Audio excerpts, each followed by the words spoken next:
I think there are very few great investments at any one time. So the ability to concentrate is an enormously valuable asset of a strategy.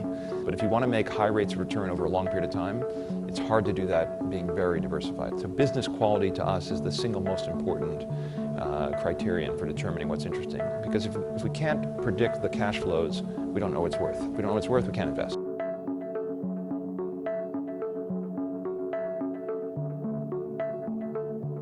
I think there are very few great investments at any one time. So the ability to concentrate is an enormously valuable asset of a strategy. The problem with it is it leads to bumpier returns. And it leads to more attention on mistakes or things that aren't going well. I don't know a portfolio manager that doesn't have a stock that's down in his portfolio, right? But you don't read articles about, we're getting an awful lot of attention for a pretty high profile situation that's struggling. But I think there's, it depends on what your business model is. But if you want to make high rates of return over a long period of time, it's hard to do that being very diversified. I mean, if you look through the Forbes 400 wealthiest people in the world, most of them made their fortune in one business or a portfolio of two businesses. Very few made it in a portfolio of 100. So it's that, and the other benefit, it allows you to run a much simpler investment firm. We have an 8-person investment team. If we had 30 names, we couldn't manage that portfolio the way we do with a small team. When I call, we get a very open reception, and we're dealing with very sophisticated CEOs and companies. And the vast majority of the time, we're in favor of, we like the business, we think it's undervalued. That's not a bad thing to hear as a CEO of a company. And we have some ideas on how the business can be made more valuable. It's rare that the idea is replace the CEO. That's not a call the CEO likes to receive. This do is they represent other shareholders. If you think back to my friend Mr. Ackman, in the 80s, he operated very differently. Today, an activist shareholder takes a stake in a business and is only successful if all of the shareholders benefit. It's not green mail where the activist investor buys a stake, gets a benefit for himself, and moves on. If you take a stake in Canadian Pacific Railroad and other people follow you in and they vote in your directors and a new CEO comes in and the stock does well, the shareholders benefit collectively. So I think it's a very valuable feature for the market. If the shareholders don't support the activists, it never gets done. And we're not a control investor. We're a lead investor. We're leading the charge on behalf of other shareholders. Bottom line is every company today is a technology company, whether you're Lowe's Home Improvement, Starbucks, or a pure technology company. We've never really invested in what I would call a pure technology company. Think Waymo or a self-driving business. With respect to Pershing Square Tontine Holdings, we want to buy a business that we can predict what it's going to look like over a long period of time, and therefore we can predict what it's worth. I think it's very difficult to value what a so-called pure technology company. Or specifically, you invest on the long side. Tell us about that first call to the C-suite, because usually it means there's some change you're looking to do, whether it's board seats or strategy. And so, what's that call like when you make it? Well, first, it's rare that we look for board seats.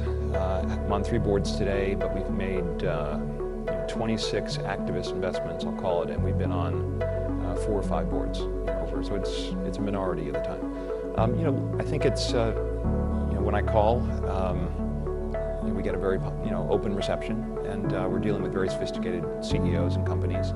And the vast majority of the time, we're in favor of, we like the business, we think it's undervalued. That's not a bad thing to hear as a CEO of a company. And we have some ideas on how the business can be made more valuable. I don't know who sold or why, but we started buying around $330 a share, and then it very quickly moved up a lot. If you believe that the value of anything financial is the present value of the cash you can take out of it over its life, well, you need to know how much cash it's going to generate over its life. So business quality to us is the single most important criterion for determining what's interesting. Because if we can't predict the cash flows, we don't know what it's worth. If we don't know what it's worth, we can't invest. So we figure out what it's worth, figure out how good the business is, how predictable will this cash flows be from a railroad or a spirits company or a real estate company, shopping mall business. And then we say, okay, well, where's it trading? And if there's a wide gap between price and value, you can buy it for 50 cents, it's worth $1.20. Well, then we're going to take a hard look and try to understand why it trades at a deep discount. And once we understand the reasons, we decide, well, these things that we can solve. Can we, in light of the situation, the circumstances? Can we be influential in changing these levers that can cause this valuation discrepancy to narrow? And is this a business that, while we're causing the valuation discrepancy to narrow, we can also perhaps contribute to the valuation growing? And if those things are true, we found something that looks quite interesting for us. Any kind of benchmark, or you shouldn't give us your money. Yeah. So talk to us about the Bill Ackman strategy, or that mental checklist that you go through before deciding to go long or short a position. I mean, first of all, it's not a Bill Ackman strategy; it's a Pershing Square strategy. Pershing Square, and I do get a fair amount of the. But you have the final say, yay or nay. Could pick that. I'm a as CEO. The buck okay. stops with me. Okay. Absolutely. We just want to make sure that it's good not ones and the bad totally ones. management by committee. That's correct. Okay. That's correct. So, but just to be clear, every idea has a leader at Pershing Square, and the leader may not be me. Sometimes it's me, sometimes not. Go through that strategy and go through how it works, and when you come, maybe you'll override that portfolio manager or not, but what's the checklist you kind of go through?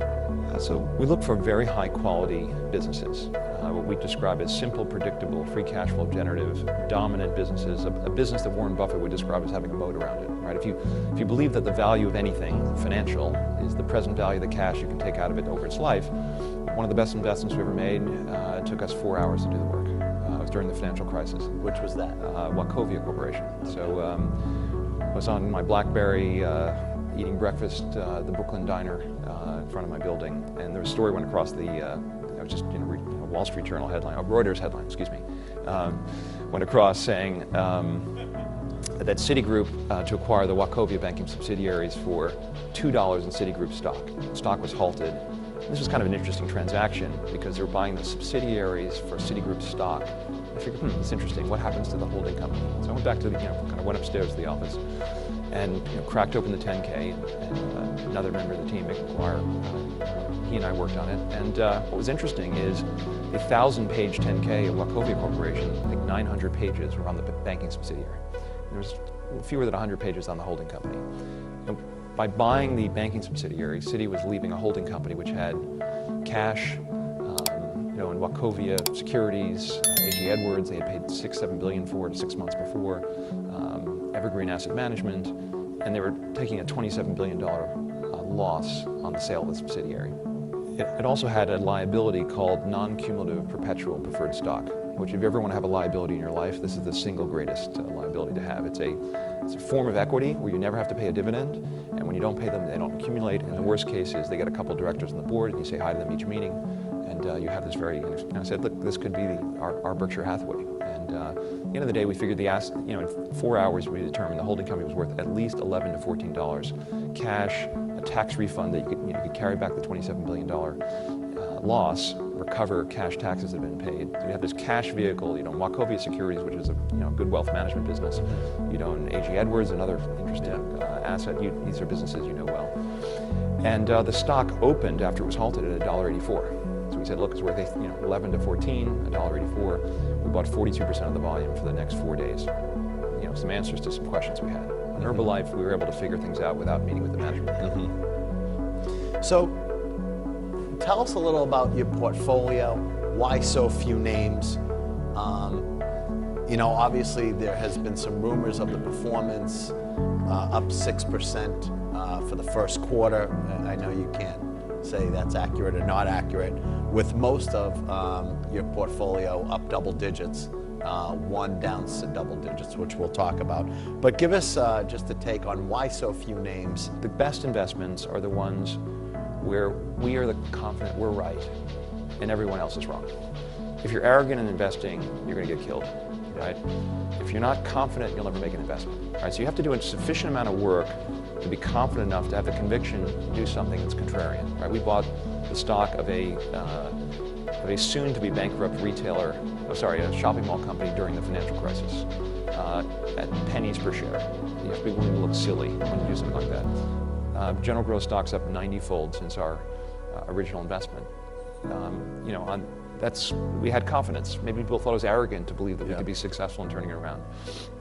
But you also have to be humble, and you have to recognize when there are new facts you hadn't considered that are inconsistent with your thesis. Well, if you look at Herbalife, none of the bull case for Herbalife, none of those arguments have, in our view, any merit, and therefore we continue to have conviction. But if we were to learn a new fact that all of a sudden we realized Herbalife was a great company and it wasn't a pyramid scheme and the products really had tremendous efficacy and they were priced correctly and there was real demand for them, we would change our mind.